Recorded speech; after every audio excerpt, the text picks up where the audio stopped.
Es momento de dar la más cordial bienvenida a Fernando Arteaga, quien es secretario de la Cámara del Tribunal Supremo Electoral. ¿Cómo está, Fernando? Muy buenas noches. Gracias por estar con nosotros. Muchas gracias y muy buenas tardes a ustedes. Fernando, hablemos por favor de esta segunda vuelta, este balotaje que se va a llevar a cabo el 19 de octubre. ¿Cuál es el presupuesto oficial que se tiene para estas elecciones? Y también si es que ya tienen el desembolso.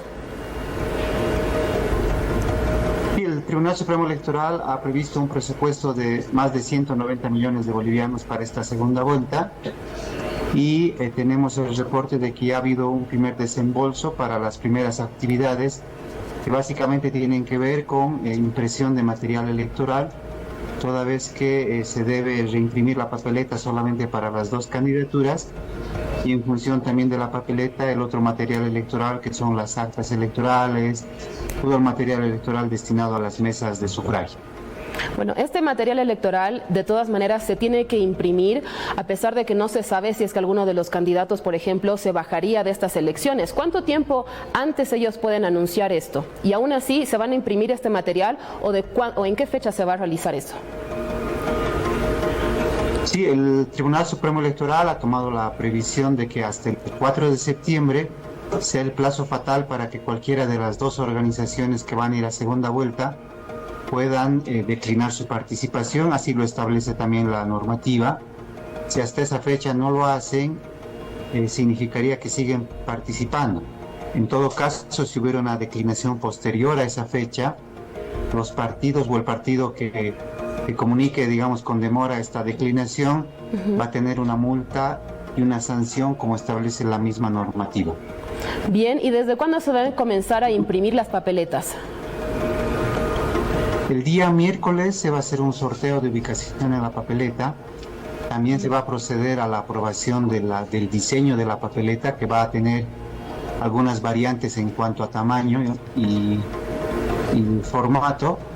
Y a partir de esa fecha también se va a iniciar la impresión del material, porque no olvidemos que debemos enviar este material también al exterior del país. Bien, Fernando, ya inició la campaña y también la propaganda electoral para esta segunda vuelta. ¿Qué es lo que se puede realizar y qué no, por favor? Sí, siguiendo las mismas reglas de la primera vuelta, en este momento los partidos pueden hacer campañas, es decir, asistir a marchas, a concentraciones, a promociones públicas de las candidaturas. También están habilitados para realizar propaganda en medios de comunicación social. Las restricciones en general son que no pueden utilizar símbolos patrios, no pueden utilizar imágenes religiosas, imágenes de niños, restricciones que están en la ley y que afortunadamente en esta primera vuelta todas las candidaturas han respetado y se espera que también en esta segunda vuelta suceda lo mismo. Se habla mucho también, Fernando, de la guerra sucia que circula bastante por las redes sociales. ¿Hay algún tipo de restricción con esto? Sí, la normativa en el caso boliviano tiene algunas limitaciones porque al momento de su aprobación el contenido sobre redes sociales no estaba muy ampliado y ahora tampoco lo está. Se han introducido algunos mecanismos en la reglamentación específica para esta elección. Sin embargo, ustedes sabrán que el control y monitoreo en redes sociales es mucho más complejo. Tenemos un monitoreo y que nos ayudan aliados estratégicos como Bolivia Verifica, que precisamente hace un seguimiento a estas noticias que son a veces desinformantes y que a veces son noticias falsas que provocan que la población entre en confusión. Sin embargo, no hay normativa específica para sanción a estas redes sociales, tampoco hay una forma de monitorearlas como se quisiera con cierta ser más estrictos con el control que se puede hacer a estas redes sociales. Se está avanzando en eso con ayuda de PNUD para frenar un poco estas campañas de desinformación, de guerra sucia. Sin embargo, la legislación es limitante todavía en el caso boliviano. Un tema bastante importante también y que ha significado mucho en estas elecciones es el tema de los debates. Ahora ya se garantizaron 2 debates por parte del Tribunal Supremo Electoral. ¿Se conoce el lugar donde se va a realizar y las fechas? Todavía no, se ha designado una comisión específica interna dentro del Tribunal Supremo Electoral para definir primero fechas y lugares, entendiendo que se van a hacer 2 tipos de debates, uno de los candidatos a presidente y otro de los candidatos a vicepresidente. Se espera que estos debates se realicen la última semana de septiembre y la primera semana de octubre. Y se está pensando como lugares estratégicos que sean La Paz y Santa Cruz, por la significación que tiene cada uno de estos departamentos. ¿Estos debates solamente van a ser realizados por parte del Tribunal Supremo Electoral o también por otros medios de comunicación? La anterior hemos tenido cierta alianza con algunos medios de comunicación que han facilitado su infraestructura y la transmisión, y ha despertado mucho interés de otros medios de comunicación.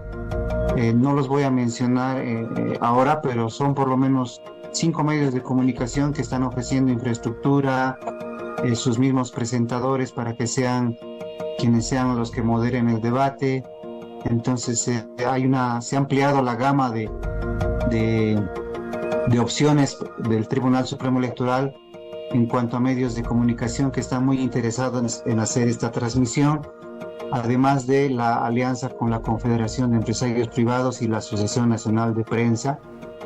Por eso, el día lunes y martes se van a presentar unas propuestas de parte de esta comisión que brinde a la misma sala plena la información pertinente de dónde van a ser los lugares, cuáles son los medios de comunicación que se van a utilizar y las fechas tentativas para este propósito.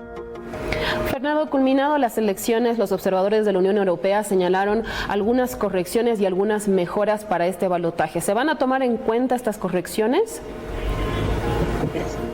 Sí, en realidad varias de las misiones de observación electoral han hecho recomendaciones al Tribunal Supremo Electoral en cuanto a ciertos aspectos procedimentales que vamos a procurar mejorarlas en esta segunda vuelta. Se ha valorado mucho de parte de las misiones el CIREPRE y el sistema de cómputo, que tienen una muy buena acogida en las misiones, y en lo que sea que corresponda a mejorar en lo logístico operativo se va a hacer caso a estas recomendaciones para esta segunda vuelta. ¿Va a continuar entonces con el sistema del CIREPRE en este segundo balotaje?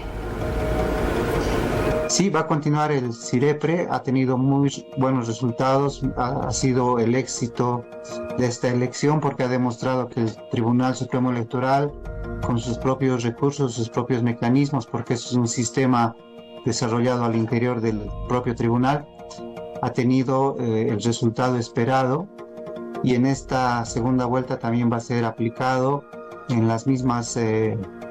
con las mismas características. Igual brindando la información a las 9 de la noche de los resultados de la segunda vuelta. Bueno, si me permite, por favor, quiero citar algunas de las observaciones que tiene la Unión Europea en el marco jurídico electoral. Señalan imprecisiones en el proceso del registro de candidaturas y dice que, de hecho, las listas definitivas de los candidatos se publicaron solamente un día antes de la jornada electoral. ¿Cómo se va a mejorar esto en este segundo balotaje? Porque igual hay algunos candidatos que, por ejemplo, no tienen inscritos algunos representantes. Entonces, ¿cómo se va a normar esto? No olvidemos que la segunda vuelta solamente es elección de presidente y vicepresidente, y esta observación que hace la Unión Europea también lo ha hecho en el proceso electoral 2020. Si bien el Tribunal Supremo Electoral en su momento ha planteado reformas de fondo a la ley de régimen electoral, la Asamblea no ha tenido la acogida pertinente porque son normativas que datan del 2010, que deberían modificarse en cuanto a buenas prácticas internacionales que establecen que una lista de candidatos debe estar cerrada y sin moverse por lo menos unos 30 o 45 días antes del día de la elección. Yo creo que esta normativa va a ser modificada ya para futuros procesos electorales. Bueno, hay algunas normativas o prohibiciones también, Fernando, al momento de emitir el voto cuando uno va al recinto electoral, como por ejemplo el uso de celulares, ¿no?, que se habló en estas elecciones del pasado 17 de agosto. ¿Se va a prohibir ahora también el uso del celular al momento de emitir el voto?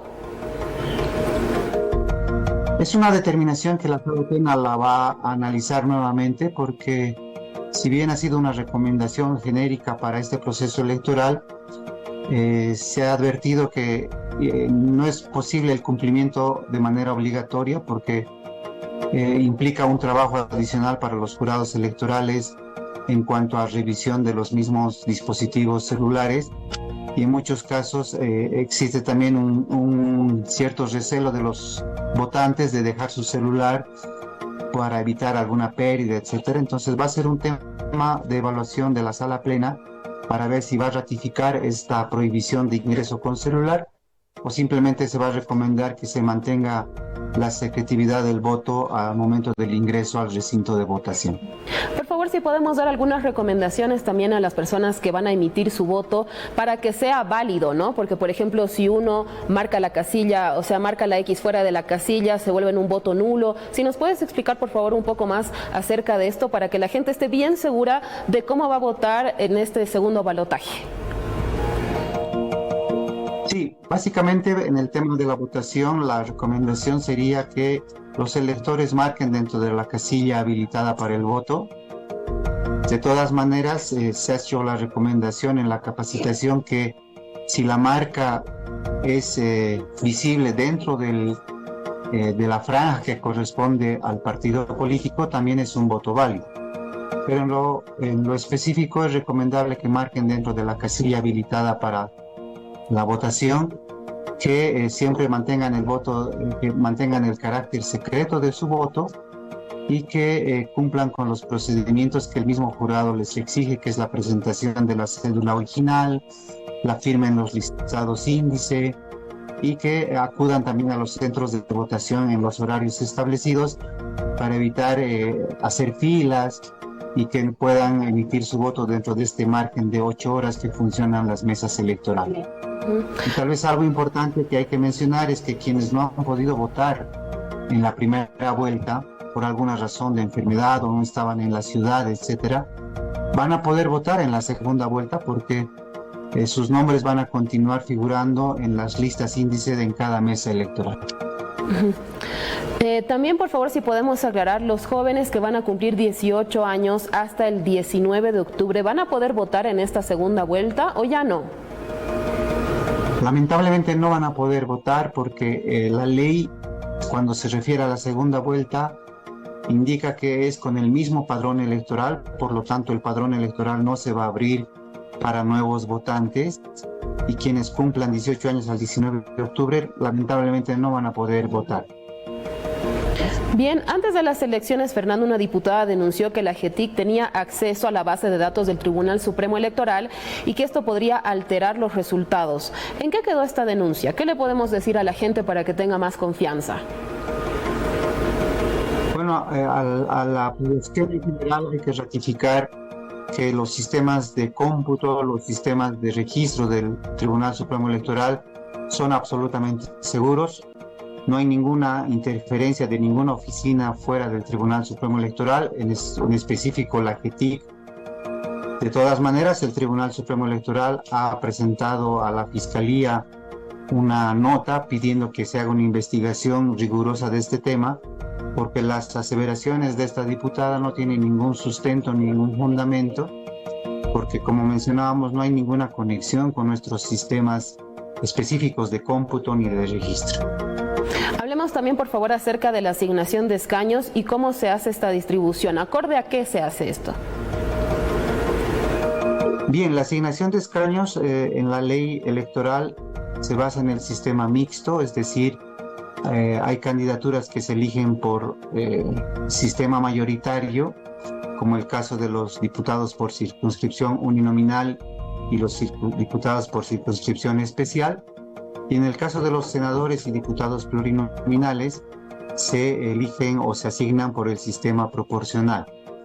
Entonces la ley tiene un procedimiento y una fórmula, los artículos 58 y 59 de la Ley de Régimen Electoral, de manera clara señalan cuál es el procedimiento para asignar los escaños, haciendo primero una división por cocientes electorales, y en función de eso se obtiene la proporcionalidad de diputados que correspondan a cada organización política por departamento. De esta manera ha procedido el Tribunal Supremo Electoral y los resultados se reflejan en el acta de cómputo que ha sido aprobado el pasado 26 de agosto. Bien, son algunos partidos políticos en estas elecciones que perdieron su personería jurídica. Hablamos de UCS y también ADN, pero bueno, también los partidos que comprenden estas alianzas, ¿no? Sí, por los resultados de votación se entendería que estos partidos van a perder la personalidad jurídica. Sin embargo, de acuerdo a reglamentación específica, se tiene que iniciar un procedimiento para la cancelación, porque se debe velar también por temas de debido proceso. Una vez que se han emitido los resultados de votación, se ha aprobado el cómputo, corresponde que se emita un informe técnico sobre estos resultados en los casos específicos de ADN y UCS.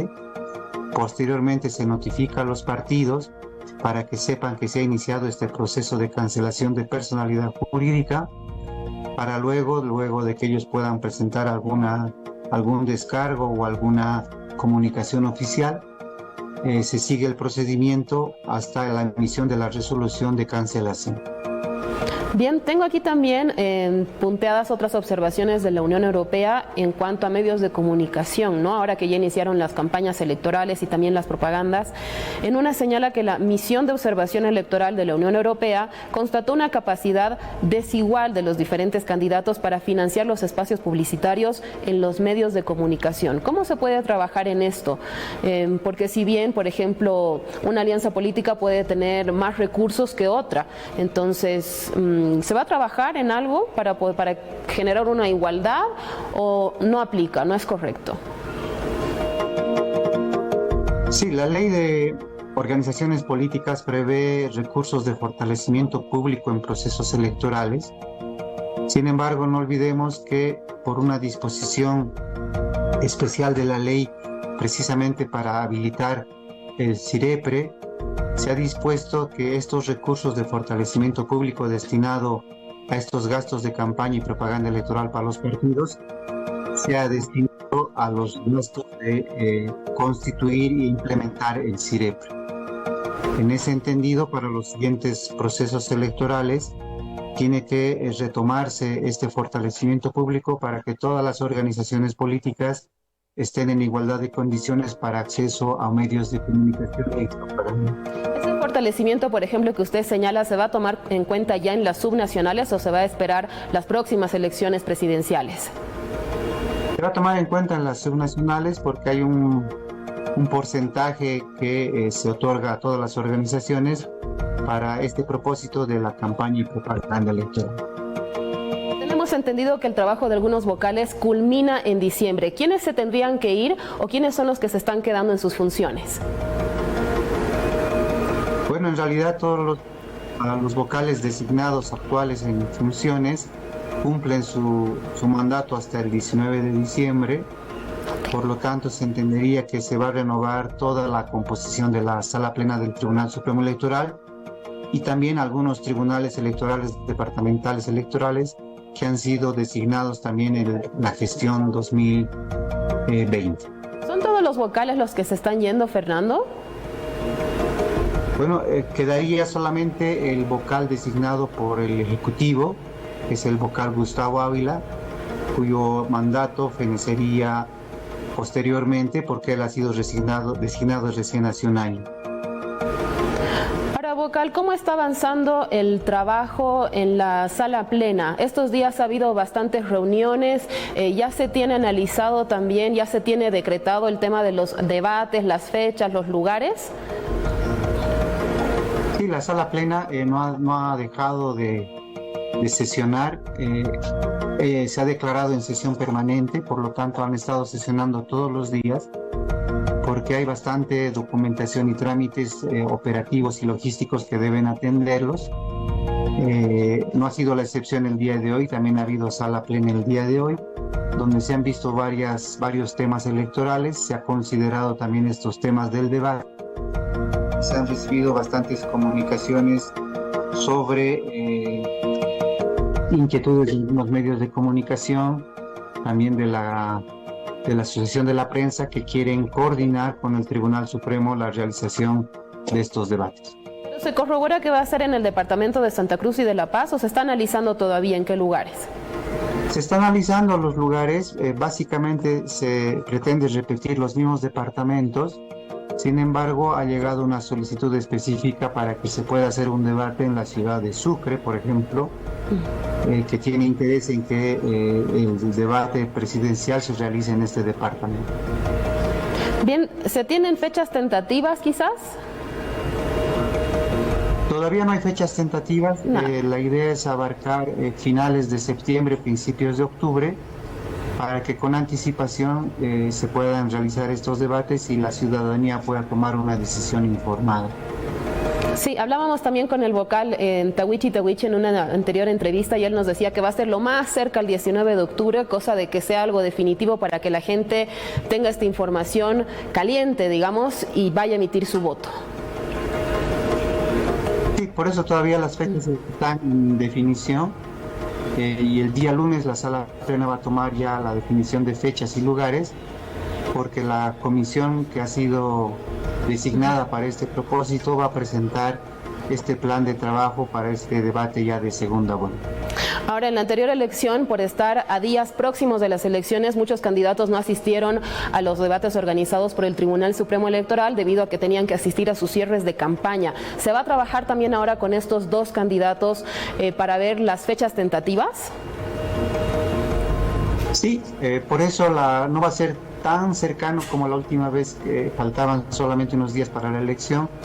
Se va a tomar en cuenta ese detalle para evitar de que coincidan con cierres de campaña y que puedan participar los dos candidatos presidenciales tanto y los vicepresidenciales también. Vocal, acorde al cronograma electoral, ya inició la campaña electoral y la propaganda.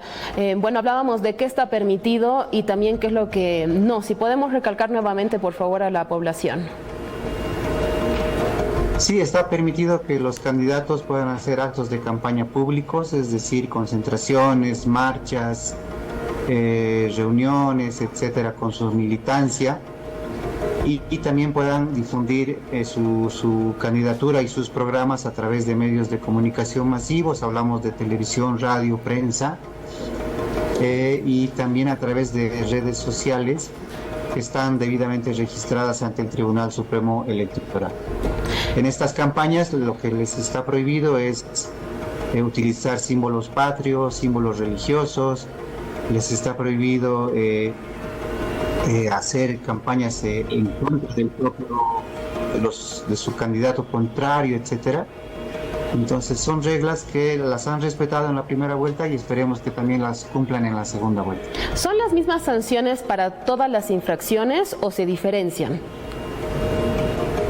Hay diferentes sanciones, hay sanciones económicas que van hasta 20 salarios mínimos en el caso de vulneración de propaganda, y a veces estas sanciones pueden afectar a medios de comunicación cuando también infringen o vulneran el régimen de propaganda específico.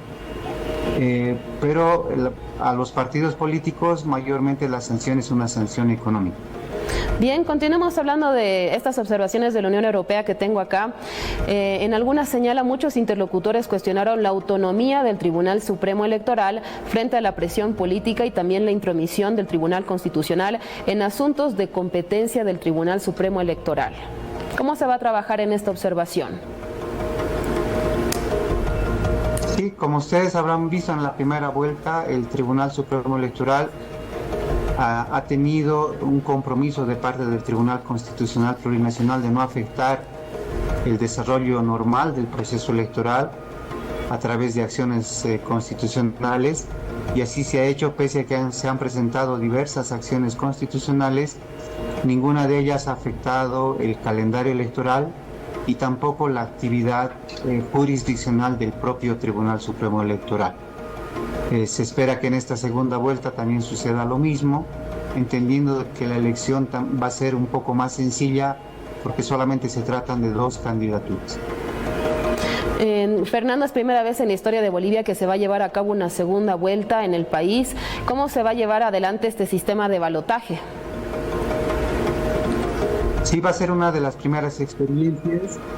Logísticamente y operativamente nos obliga a acelerar los procedimientos porque estamos a un poco más de 50 días de la segunda vuelta.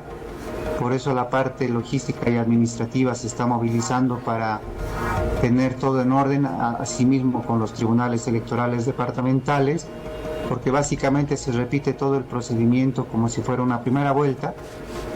Por eso se reimprime el material, en algunos casos se va a reutilizar algún material y va a ser una interesante experiencia a nivel operativo como Tribunal Supremo Electoral, pero también una experiencia para los bolivianos que van a acudir a una segunda vuelta para elegir al presidente y vicepresidente del Estado. ¿Se tiene una fecha más o menos, Fernando, de cuándo se va a realizar el desembolso del Ministerio de Economía para este segundo balotaje? ¿Se tiene alguna fecha tentativa para la compra de las maletas, para poder ya imprimir las papeletas y demás material?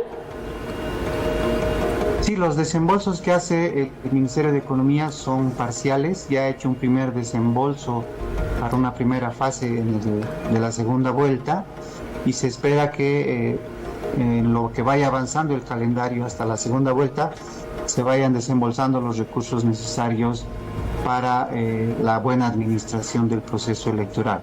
Este primer monto, ¿de cuánto es, Fernando? ¿Y en cuántas partes se divide este desembolso para las elecciones?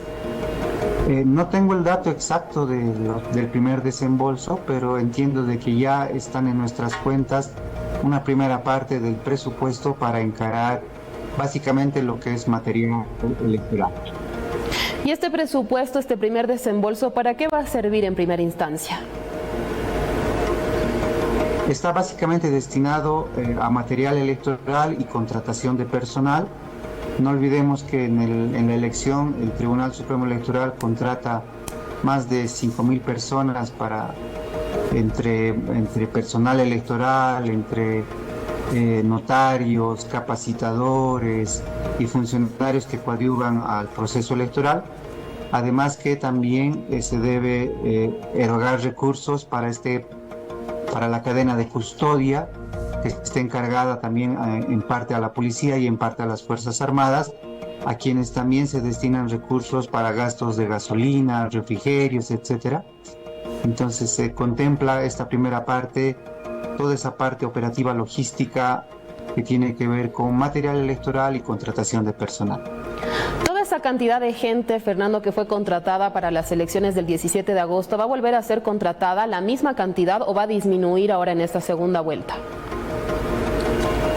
Básicamente va a ser la misma cantidad de personas porque el dispositivo de movilización es el mismo. En eso no varía porque se necesitan la misma cantidad de notarios porque son la misma cantidad de mesas, la misma cantidad de capacitadores porque van a ser la misma cantidad de jurados electorales. Entonces básicamente se repite en cuanto a personal un número igual a la primera vuelta. Hablemos, por favor, Fernando, de algo que le importa mucho a toda la gente, que es el sorteo de los jurados electorales.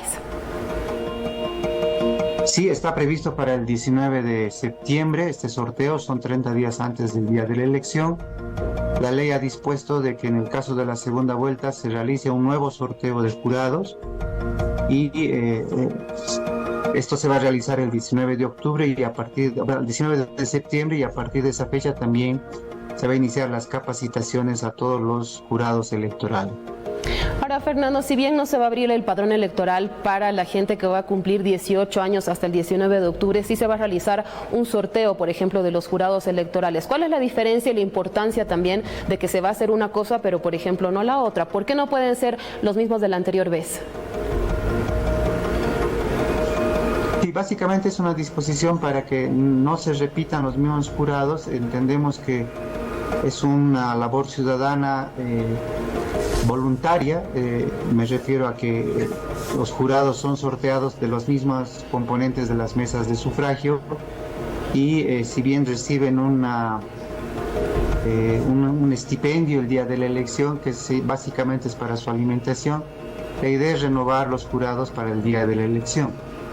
En el tema padrón, como no puede abrirse en tan poco tiempo, porque se requiere un proceso largo de consolidación del padrón, por eso la ley ha previsto que se mantenga el mismo padrón electoral. ¿Cómo se realiza este sorteo de los jurados electorales? ¿Cuáles son los aspectos que se toman en cuenta? Básicamente se ha regido por un parámetro de edad, es decir, se hace el sorteo entre personas entre 18 a 55 años.